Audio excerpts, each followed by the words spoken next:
5-এ পড়ি তখন আমার বাবাই বাইক, আমার আলাদা একটা মায়া রয়েছে। ওই যে বলে না প্রথম প্রেম, এই যে আমার জীবনের এটা প্রথম গাড়ি, কিন্তু আমার বাবার জীবনের এটা দ্বিতীয় গাড়ি। হ্যালো বন্ধুরা, welcome to my new blog. তো বন্ধুরা, তোমরা সবাই জানো যে বর্তমান আমার মা বাবা বাড়িতে নেই, শিলিগুড়িতে আমার বোনের বাড়িতে গিয়েছে। তো সেই কারণে এমন অনেক কাজ যেগুলো আমি করি না, কিন্তু আমাকে করতে হচ্ছে যেহেতু আমার বাবা মা বাড়িতে নেই। তো বন্ধুরা, সকালের খাওয়া দাওয়া এবং সকালের যে সমস্ত কাজ থাকে সেগুলো আমাদের কমপ্লিট। কয়েকদিন ধরেই ভাবছি যে আমার বাইকটা একটু ধুবো, কিন্তু আমি আসলে সময় পাচ্ছি না। তো এখন যেহেতু আমার কোনো কাজ নেই, কাজ রয়েছে একটু দুপুরবেলা, তো দুপুর হতেও যেহেতু এখনো অনেকটাই দেরি, তাই সিদ্ধান্ত নিয়েছি বাইকটা আজকে ধুবো। বন্ধুরা, এই যে দেখে নাও, কলের পাড়ে বাইক ধোয়ার জন্য নিয়ে চলে এসেছি। মোটরের সঙ্গে পাইপও বেঁধে দিয়েছি ধোয়ার জন্য। এই যে দেখুন বাইকটার কি অবস্থা।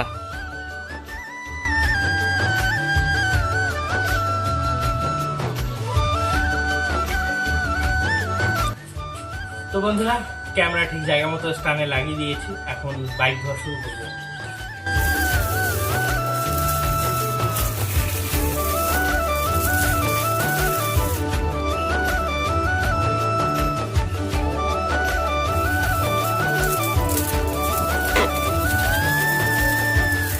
বন্ধুরা, বাইক ধোয়া আমার কমপ্লিট। বাইক ধুয়ে বাইরেও নিয়ে এসেছি। এই দেখুন ঘেমেও ভিজে আমার কি অবস্থা। এবার দেখাবো বাইকটি ধোয়ার পরে বাইকটি কিরকম দেখতে হলো। তো বন্ধুরা, এই যে দেখে নাও বাইকটি ধোয়ার পর কত সুন্দর এবং পরিষ্কার লাগছে।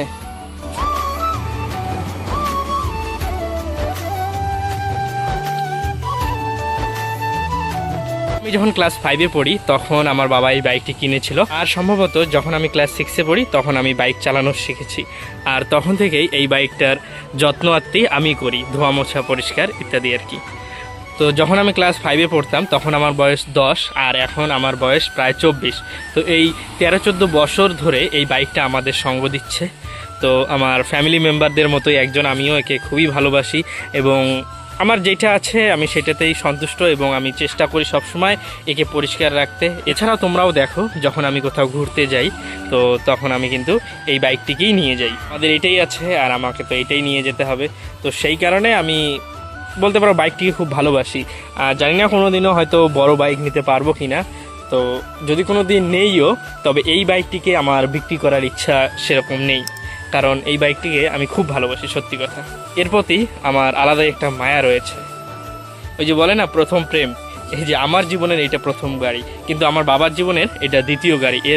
এর আগেও আমার বাবা সেকেন্ড হ্যান্ড সুজুকি ম্যাক্স 100 একটা নিয়েছিল, তারপর এইটা। পুরা বাইক ধোয়া আমার কমপ্লিট, তা তোমরা দেখলেই। আর দুপুরও কিন্তু হয়ে গেছে, মাঠে গরু ছাগলগুলো বাঁধা আছে, এখন ওগুলোকে বাড়িতে নিয়ে এসে জল খাওয়াবো।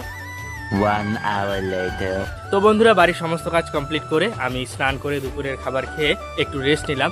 এরই মধ্যে দেখুন আকাশটাও মেঘ করলো, মনে হচ্ছে বৃষ্টি হবে।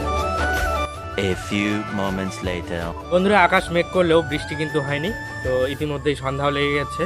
আমি গরু ছাগল ঘরে উঠিয়ে রেখে এখন যাচ্ছি বাজারে। দুজনে মিলে ঠিক করলাম যে রাত্রে একটু বিরিয়ানি খাবো, তাই এখন যাচ্ছি চিকেন আনতে। মাপি পিস পিস করিয়ে দাও।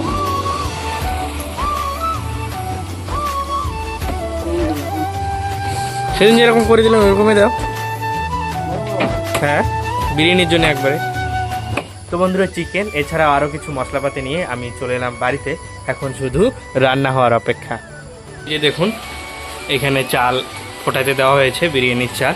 এখানে চিকেনটা হচ্ছে, আর এইদিকে এই যে দেখুন ডিম আলু ভেজে রাখা হয়েছে। এই যে বেরেস্তাও, এইখানে দেখুন কেশর ভিজিয়ে রাখা হয়েছে দুধের মধ্যে। এখানে স্যালাডের জন্য টমেটো, শসা। তো বন্ধুরা, চিকেন হয়ে গেছে, আর ভাতটা তো দেখালাম অনেক আগেই হয়ে গেছে। এখন সব কিছু একসঙ্গে করে দমে দেওয়ার পালা।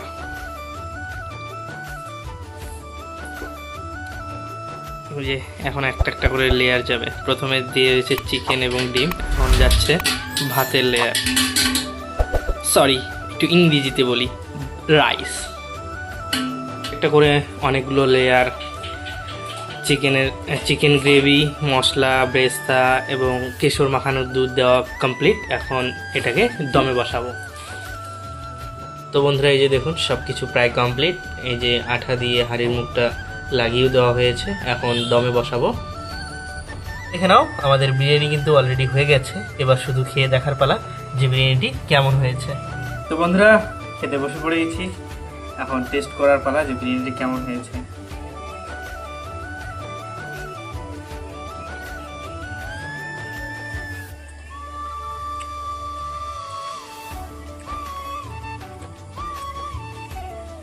তো বন্ধুরা সত্যি বলছি বিরিয়ানিটি খুব সুন্দর হয়েছে।